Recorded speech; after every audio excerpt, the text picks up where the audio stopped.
Okay, for today's video mga ka-safety, meron tayong dalawang kasamahan dito na pinupole welding yung 24 dia inch na stainless pipe spool gamit ang TIG process.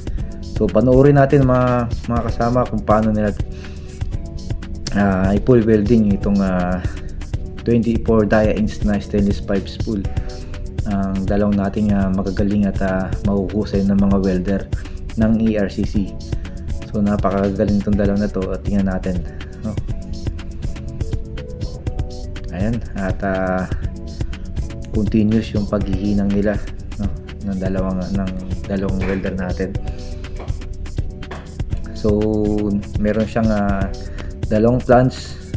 So tinitira nila sa itaas muna yung pinupole welding nila. So tulong silang dalawa para madaling matapos yung itong 24 dia inch na to na joint na tinitira nila. So yan, so tuloy-tuloy lang yung ating mga welder sa paghihinang gamit ang TIG process. Ayan, at napakaganda ng mga hinang nila. So ilang patong to na hinihinang nila, ilang layer.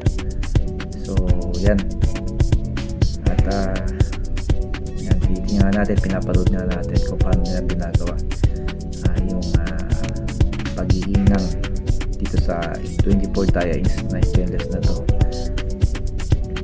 So yung isang welder natin umikot sa kabila para i-continue naman yung tinapos ng kabilang welder natin para dire-diretso yung paghihinang.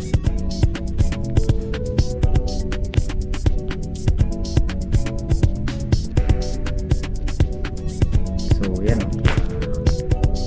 tulungan nilang dalawa.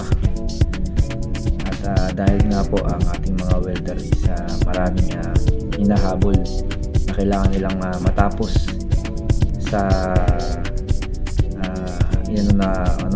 sa timeline na nila na kailangan matapos, at madala na to sa QC muna. After ng QC, PWHD, and after nito